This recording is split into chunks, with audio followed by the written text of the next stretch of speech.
आप हैं विविध भारती के संग। जिज्ञासा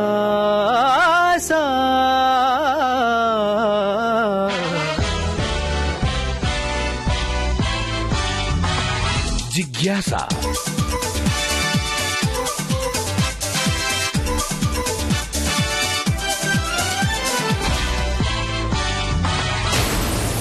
जिज्ञासा, ज्ञान की रेडियो एक्टिव तरंग। ज्ञान की रेडियो एक्टिव तरंग जिज्ञासा में मैं यूनुस खान आप सभी का बहुत बहुत स्वागत करता हूं। विज्ञान जहां एक तरफ वरदान बन जाता है, विज्ञान के प्रयोग जहां एक तरफ मानवता के लिए एक वरदान की तरह होते हैं, एक सुविधा की तरह होते हैं, वहीं दूसरी तरफ ये अभिशाप भी बन जाता है और इसमें पल भर की देरी नहीं होती। कभी किसी वैज्ञानिक प्रयोग या कभी किसी वैज्ञानिक कामयाबी, किसी वैज्ञानिक संयंत्र की वजह से ऐसे हादसे हुए हैं जो मानवता के लिए अभिशाप बन चुके हैं। और जिन दिनों में ये हादसे हुए हैं वो मानवता के इतिहास के काले दिन बन चुके हैं। आज के जिज्ञासा कार्यक्रम में हम ऐसे ही कुछ हादसों की बात करेंगे।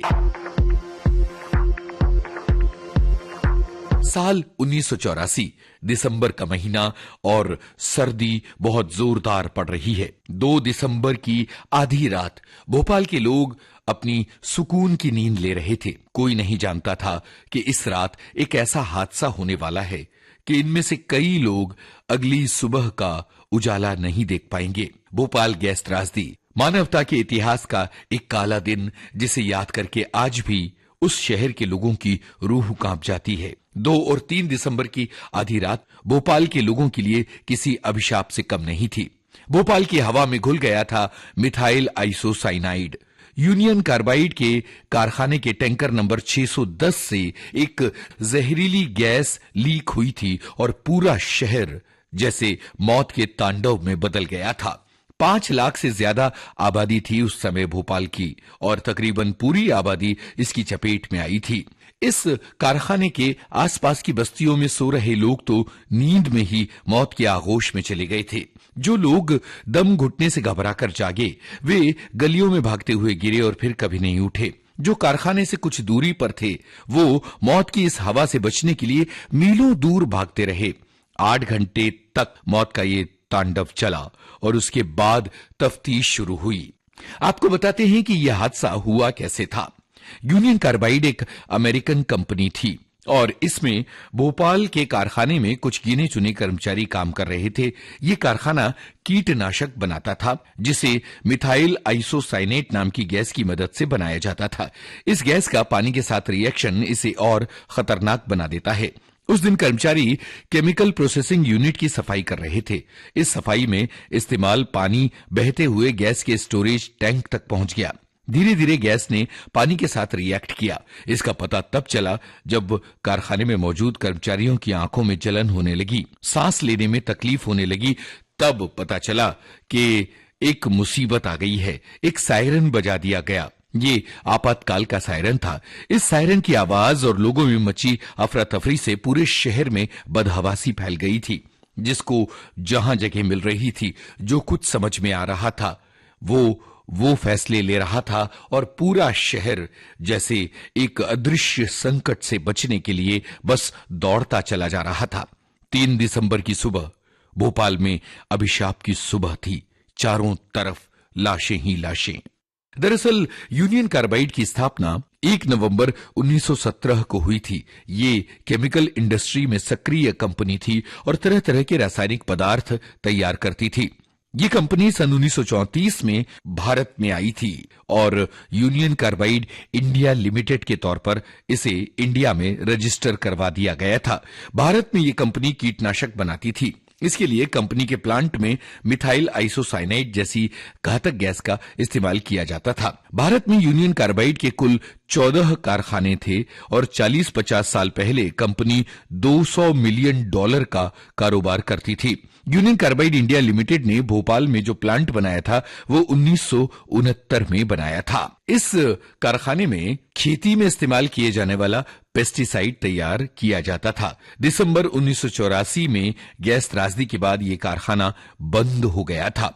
1984 की उस काली रात यूनियन कार्बाइड की गैस 60 टन की तादाद में लीक हुई थी। ये इतनी खतरनाक गैस थी कि जो भी इसके संपर्क में आया उसकी मौत हो गई या हमेशा के लिए वो दिव्यांग हो गया। जो लोग सोते थे वो सोते ही रह गए। यही नहीं, इस गैस के प्रभाव का अंदाजा इस बात से लगाया जा सकता है कि उस समय गर्भवती महिलाओं के बच्चे अपंग पैदा हुए थे। आज भी इसका असर देखा जा सकता है। इसी तरह का एक काला दिन था 26 अप्रैल 1986 का दिन। इस दिन चेरनोबिल परमाणु संयंत्र में इतिहास का सबसे भयानक हादसा हुआ था और 32 लोगों की फौरन मौत हो गई थी। दर्जनों लोग पहले दिन रेडिएशन की वजह से बुरी तरह से जल गए थे। सोवियत संघ ने शुरू में तो इस घटना को छिपा लिया था, लेकिन स्वीडिश अथॉरिटीज की रिपोर्ट के बाद रूस ने यह स्वीकार किया कि ऐसा कोई हादसा हुआ था। चेरनोबिल पावर स्टेशन यूक्रेन की राजधानी कीव से करीब 130 किलोमीटर उत्तर में प्रिपिएट नाम के शहर में था। उस समय यूक्रेन सोवियत संघ का हिस्सा था, जो सोवियत संघ के विघटन के बाद एक स्वतंत्र देश बन गया। यह बेलारूस की सीमा से 20 किलोमीटर दक्षिण में था। चेरनोबिल पावर स्टेशन में 4 न्यूक्लियर रिएक्टर्स थे। यूनिट 1 का निर्माण 1970 में और यूनिट 2 का निर्माण 1977 में हुआ था। 1983 में यूनिट 3 और 4 पूरी हो गई थी। दुर्घटना के समय 2 रिएक्टर्स पर काम चल रहा था। संयंत्र के दक्षिण पूर्व की ओर प्रिपिएट नदी के पास एक कृत्रिम झील बनाई गई थी। प्लांट को ठंडा पानी मुहैया कराने के लिए इस झील को बनाया गया था। यूक्रेन के इस हिस्से में आबादी बहुत कम थी। रिएक्टर से करीब 3 किलोमीटर की दूरी पर बसा नया शहर प्रिपिएट था, जहां करीब 50,000 लोग रहते थे। चेरनोबिल के पुराने शहर में 12,500 लोग रहते थे। पावर प्लांट के 30 किलोमीटर के दायरे में उस समय कुल 1.5 लाख लोग रहा करते थे। 26 अप्रैल को परमाणु संयंत्र में एक टेस्ट होना था। ये टेस्ट इस बात से जुड़ा हुआ था कि अगर पावर प्लांट फेल हो जाए तो क्या किया जा सकता है। ये देखना था कि उस स्थिति में अगर बिजली की सप्लाई बंद हो जाती है तो बाकी उपकरण काम करते रहेंगे या नहीं। वो ये पता लगाना चाह रहे थे कि उस स्थिति में टरबाइन कितनी देर तक घूमता रहेगा और बिजली की सप्लाई करता रहेगा। कंपनी के लोग ये जानना चाह रहे थे कि उस बिजली की मदद से कितनी देर तक रिएक्टर को ठंडा करने वाले कूलिंग पंप और अन्य उपकरणों को चलाया जा सकता है। टेस्ट की तैयारी 25 अप्रैल को शुरू हो गई थी। रात में करीब 1:30 बजे टरबाइन को कंट्रोल करने या रोकने वाले वाल्व को हटा दिया गया। उसके बाद रिएक्टर को आपातकालीन स्थिति में ठंडा रखने वाले सिस्टम को भी बंद कर दिया गया। रिएक्टर में एक ऑटोमेटिक स्विच लगा होता है जो किसी भी तरह की इमरजेंसी की स्थिति में रिएक्टर के अंदर नाभिकीय विखंडन की जो प्रक्रिया चल रही है उसे रोक देता है। तुरंत ही उस स्विच को भी बंद कर दिया गया था। बस ये सबसे बड़ी मुसीबत बन गई। इसके बाद अचानक रिएक्टर के अंदर नाभिकीय विखंडन की लगातार चलने वाली प्रक्रिया बेकाबू हो गई। दरअसल इसकी वजह यह थी कि रिएक्टर दोषपूर्ण डिजाइन से बना था और कंट्रोल रॉड में भी कुछ कमियां थी।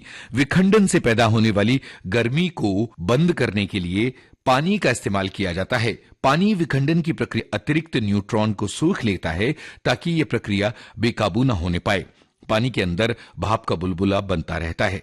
आमतौर पर अभी जो रिएक्टर का डिजाइन होता है उसमें यह इंतजाम होता है कि भाप का बुलबुला ज्यादा बनने पर विखंडन की प्रक्रिया स्लो हो जाए, लेकिन चेरनोबिल रिएक्टर में कमी थी।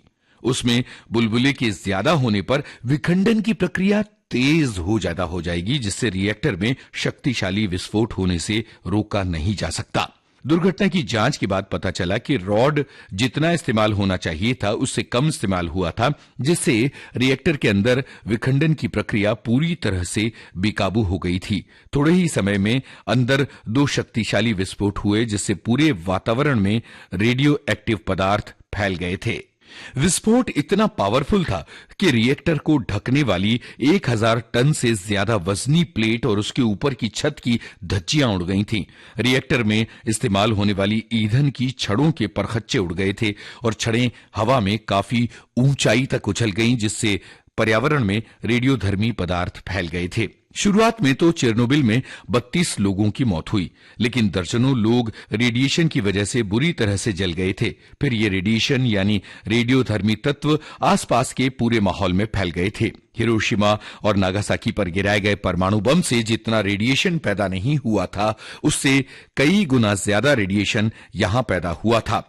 हवा के साथ रेडियोधर्मी तत्व उत्तरी और पूर्वी यूरोप में फैल गए थे। इस रेडिएशन से होने वाले कैंसर से बाद में सोवियत संघ में करीब 5000 लोगों की मौत हुई थी। विज्ञान के भयानक हादसों में से एक है कोलंबिया शटल का डिजास्टर। 1 फरवरी को होती है भारतीय मूल की पहली महिला कल्पना चावला की पुण्यतिथि। 1 फरवरी 2003 को अंतरिक्ष में 16 दिन बिताने के बाद कल्पना चावला अपने 6 साथियों के साथ धरती पर लौट रही थीं और उनका यान क्षतिग्रस्त हो गया था। इस दुर्घटना में कल्पना चावला और उनके सभी सहयोगी अंतरिक्ष यात्रियों की मौत हो गई थी। इसे कोलंबिया डिजास्टर के नाम से जाना जाता है और ये अंतरिक्ष अभियानों से जुड़ा सबसे बड़ा हादसा था। 1 जनवरी 2003 को नासा का अंतरिक्ष यान कोलंबिया अपनी अंतरिक्ष यात्रा के बाद 7 चालक दल के सदस्यों के साथ धरती पर लौट रहा था।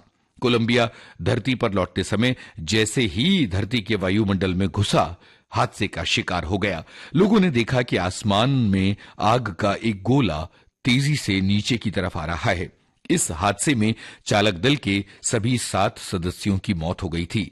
इसके बाद नासा ने अगले 2 साल तक अपनी सारी स्पेस शटल फ्लाइट्स को रद्द कर दिया था।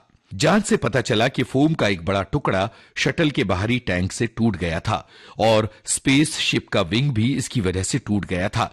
बाद में पता चला कि बाएं विंग में एक छेद के कारण बाहरी वातावरण से गैसें शटल के अंदर जाने लगी थीं। इससे सेंसर खराब हो गए और आखिर में कोलंबिया सभी अंतरिक्ष यात्रियों के साथ नष्ट हो गया।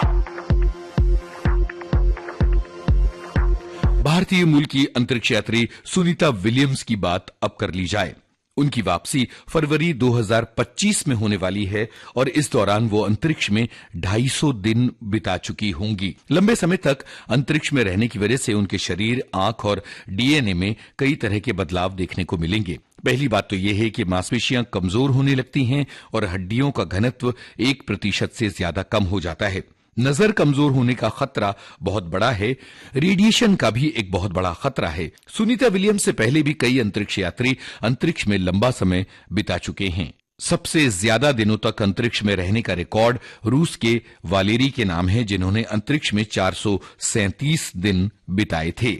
जिज्ञासा के आज के अंक में हमने आपको बताए कुछ ऐसे हादसे जो मानवता के इतिहास के सबसे काले हादसे हैं और ये विज्ञान से जुड़े हुए हैं। विज्ञान मानवता की सुविधा के लिए नित नए प्रयोग करता है, नए उपकरण और कारखाने बनाता है, पर कभी कभी किसी गलती की वजह से ऐसे भयानक हादसे हो जाते हैं जो मानवता के इतिहास का कलंक बन जाते हैं। पर विज्ञान सफलता की राहों पर अग्रसर है और हम यही उम्मीद करते हैं कि आने वाले समयों में इस तरह के भयानक हादसे नहीं होंगे। इस कार्यक्रम के लिए शोध, आलेख, स्वर और संपादन आपके दोस्त यूनुस खान का था।